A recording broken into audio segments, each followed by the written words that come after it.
Hello, myself Anis Sevak and my topic is zero order reaction.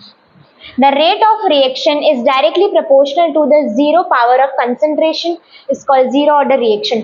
यानी कि किसी भी रिएक्शन की रेट उसके कंसंट्रेशन के जीरो पावर के प्रोपोर्शनल होगी, उसी को हम जीरो ऑर्डर रिएक्शन बोलेंगे। यहाँ पे रिएक्टेंट से प्रोडक्ट बन रहा है। अब हमने रेट ऑफ रिएक्शन की बात की जो कि उसकी जीरो पावर के प्रोपोर्शनल है। ये ब्रैकेट हमको यहाँ कंसंट्रेशन बताते हैं। Minus D R upon D T is directly proportional to R to the power naught. Minus इसलिए क्योंकि ये रिएक्टेंट है, रिएक्टेंट डिक्रीज होता जाएगा रेट ऑफ रिएक्शन। देन जब हम प्रोपोर्शनल को रिमूव करेंगे हमको एक कांस्टेंट मिलेगा, ये है rate constant. Minus D R upon D T is equal to के r to the power zero. हम यहाँ पे माइनस को इधर ट्रांसपोज करेंगे, then we'll get d are upon D T is equal to minus k r to the power zero. अब हमको पता है किसी की भी पावर जीरो होती है तो उसकी वैल्यू यूनिटी होती है, यानी कि 1 होती है। Then d are upon D T is equal to minus k r to the power zero. यहाँ पे हमने 1 वैल्यू रख दी, सो माइनस के इंटू 1 माइनस के, d are upon D T is equal to minus k. अब जब हम इस डी टी को यहाँ ट्रांसपोज करेंगे तब हमको मिलेगा D are is equal to minus के डी टी। देन अब हम इस इक्वेशन को इंटीग्रेट कर देंगे। Integration of D R is equal to integration of minus के डी टी। अब ये जो माइनस साइन है और के है, कांस्टेंट हमेशा इंटीग्रेशन के बाहर आ जाता है विथ नेगेटिव साइन हो तो। Integration of D R is equal to minus k, then integration of d t. R is equal to minus के टी प्लस आई। हम जब भी इंटीग्रेशन करते हैं हमको एक कांस्टेंट मिलता है जिसको हम इंटीग्रेशन कांस्टेंट बोलते हैं। यहाँ पे हम आई भी लिख सकते हैं और सी भी लिख सकते हैं, nothing to worry about it. Then अब हम एक कंडीशन अप्लाई करेंगे when time is equal to zero and reactant की कंसंट्रेशन उसके इनिशियल कंसंट्रेशन के बराबर होगी। Here R not is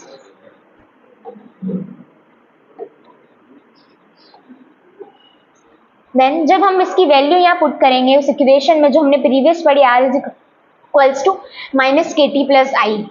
are की जगह हम यहाँ आर नॉट लिख देंगे इज इक्वल्स टू माइनस के इंटू जब हम टाइम लिखेंगे यहाँ पे जीरो प्लस आई, जीरो से इसको मल्टीप्लाई करेंगे देन ये जीरो हो जाएगा, r not is equals to I मिलेगा हमको। हम इसको इक्वेशन 2 दे देंगे।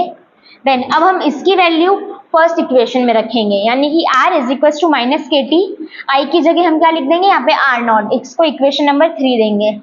जब हम इसको ट्रांसपोज करेंगे तब हमको इस k की वैल्यू क्या मिलेगी, k is equals to R naught minus R upon T. इसको हम इंटीग्रेटेड रेट इक्वेशन बोलते हैं for zero order.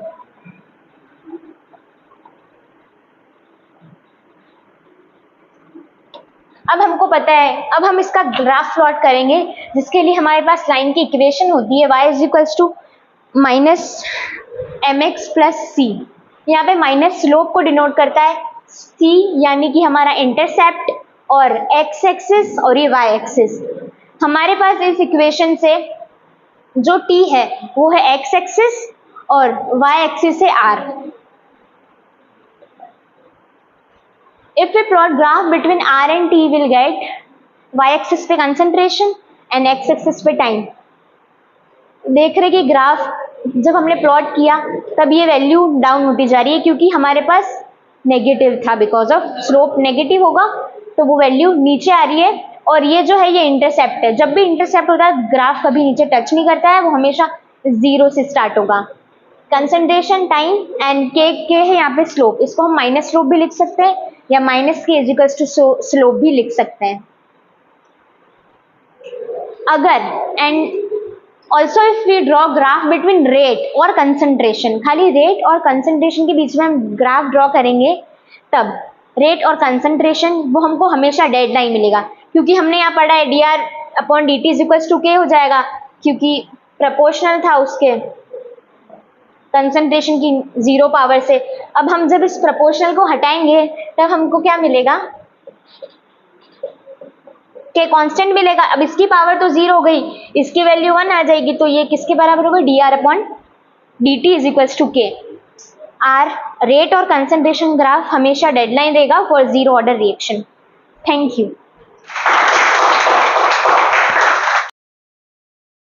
My self Medini वेपर और आज का हमारा टॉपिक है half life of zero order reaction.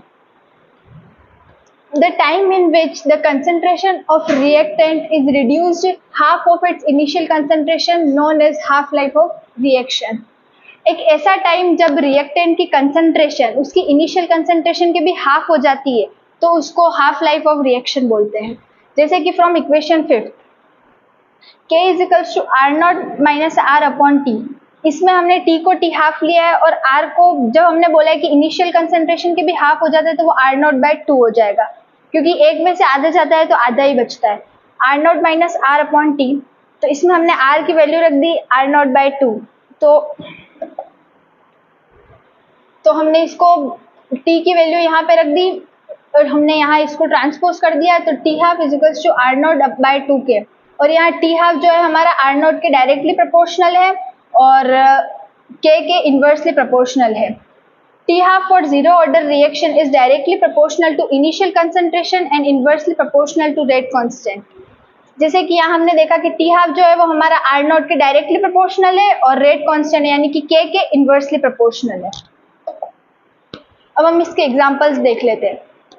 First example 2NH3 gives you N2 plus 3H2 decomposition of gaseous ammonia on a hot platinum surface. जब हम किसी hot platinum surface पे अमोनिया का डिकम्पोजिशन करते हैं तो अमोनिया डिकम्पोज होता है. इस एग्जांपल में जब प्लेटिनम सरफेस पे अमोनिया डिकम्पोज होता है तो यहाँ पे हमारा जो प्लेटिनम है वो कैटलिस्ट है और उसका जो टेम्परेचर होता है हॉट सरफेस का वो 1103 केल्विन होता है. Example second, some enzyme are catalysed reaction.